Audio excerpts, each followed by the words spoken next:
What is up, guys? I'm IzDaisho, and I have a little treat for you guys today. It is not the normal live commentary that I've been posting in the past month and a half, I guess, or 2 months even. Wow, it's actually been 2 months since this game came out. I can't believe it. But today I'm going to be giving you a non-live commentary, but I am going to actually be breaking it down. I don't really have any specific strategy on doing this, so I'm kind of just gonna go for it. But anyway, let's first talk about my opening hand. I have 4 lands: Gideon's Lawkeeper, Trusty Machete, and Pen and Blade. And Gideon's Lawkeeper is really the only reason why I kept this hand. It has the ability that if you tap 1 white plains and tap Gideon's Lawkeeper, then you can target a creature and tap it. So normally that's a really good ability, but against the deck that I'm playing, the mono blue aggro deck, Realm of Illusion, it's actually really useful because all you have to do is target some of their creatures. For instance, Phantasmal Bear or Grizzle Blues, who's up there on the field right now, is about to die because all I really have to do is just tap my creature and he dies because he's targeted, and he has the ability of when it becomes the target of a spell or ability, it becomes you have to sacrifice it. So that kind of sucks for him, but that's really the only reason why I kept this hand. Otherwise, 1 creature and 2 not so great equipments would not really be one of the starting hands you would want to keep. But here I get a message, and check it out, guys, me responding to messages like a pro. And if you didn't notice, you guys are just like, oh my god, how do you load the XMB so fast? Because I know it takes like 25 minutes just to do anything. But it's really just me fast forwarding this gameplay. This gameplay is at like 2 times speed. So if you thought that it was already slow, then just imagine how slow it really should have been. But anyway, here I make a pretty bad move, and I play Gideon's Lawkeeper.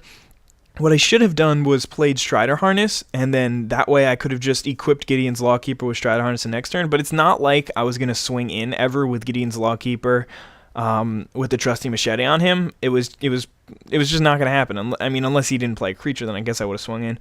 But it turned out to be the wrong move because he then just repulsed my creature. So if I had just played Strider Harness, then he wouldn't have been able to do it. And then here I just play Elite Vanguard. I figure... I don't know what I figured. I should have just played Gideon's Lawkeeper there because it does come back to hurt me again in just a moment here. But he's basically just going to swing in for 2. He's got that Krovica Mist. It's just about as strong as however many illusions he has out. So now that he's got 2 illusions, it is a 2/2 and it flies. So there's really not much I can do about it. Got to rest, and that's pretty clutch, as you'll see later on. But here I'm just looking at my cards, figuring out what to do, and then I play Gideon's Lawkeeper, and he's just like, nope. And that made me really upset because I could have just played Gideon's Lawkeeper last turn, and that would have been a much smarter play. But here I decide to just equip up my Elite Vanguard. That way he can't swing in with his 2/2. I could have just played Pen and Blade, but then I wouldn't have been able to equip my Elite Vanguard strong enough so that he wouldn't die by an attack by Grizzle Blues. So that's basically just my reasoning behind that. And then next turn I'll probably play Pen and Blade, I believe. I don't exactly remember, but right now it's looking pretty glum for the Daisho. It's not looking too good. And I decide to arrest his Krovica Mist. I'm like, all right, I'm down to 13 life, and he's going to be swinging in for at least 2 next turn. So I really can't afford to lose much more life. And this way it is... it's a much better option for me. It looks like he kind of had the cancel because he paused it, but maybe he was just reading Pen and Blade. I'm not really sure. But anyway, I decided to swing in here because I figure I really need to start getting some damage through. And the only thing that I would be saving, I get to swing in for 5, and he only takes me back 2.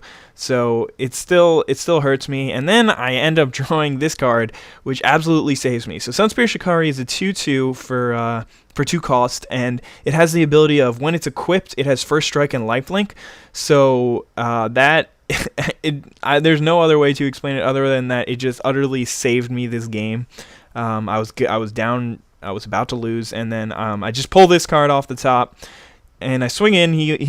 Right now he only gives me 5 life back, but that's still really helpful. Then my opponent plays Phantom Beast, and then that's not looking good for me. He swings in for 9, and I am debating whether or not I should block with my 2/1. I end up deciding not to block because it'll benefit me to have another creature on the board if I have Pen and Blade out there, and And then so I decided not to block. Then I draw Revoke Existence, which is just like, what am I gonna do with this card? But right here, I believe I just equip Pen and Blade to my Sunspear Shikari. He becomes a 7/5 or 7/6. I can't really tell. And then I just swing in, gain my 7 life back, and then now he can't really kill me. So I just re-equip my trusty machete to my elite vanguard just in case it comes into play, in case I need to, and my strider harness. That way, he can't block me. He can't swing in with his grizzle blues, otherwise it'll die. But right here, he's getting a little bit worried because he realizes that if he swings in with everyone, then he's just going to die. So what he does is he swings in with these two, which in retrospect may not have been the greatest scheme ever. He probably should keep his Phantom Warrior back here to block because he knows that I have the Strider Harness out there. So all I really need to do is just draw a creature, then I can play the creature, make sure that all my guys have at least 3 attack, and then get on in there and win. And that's what happens. I draw the core outfitter. I re-equip. I don't think I do the equipping correctly the first time.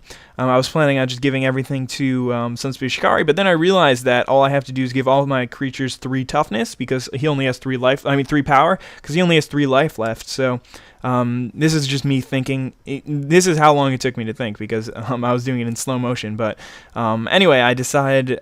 I just do it this way, and I'm just like, Revoke Existence. Oh wait, no, that would be a terrible idea. If I let Krovikin miss block, then that would just be so sad. But anyway, now all my creatures have 3 power. All I have to do is swing in. No matter how he blocks, there's really nothing he can do.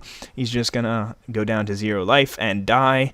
And that is pretty much the game. I thought that was a really, really good game, and I hope you guys enjoyed this this style of commentary. Have a nice day, guys. Bye.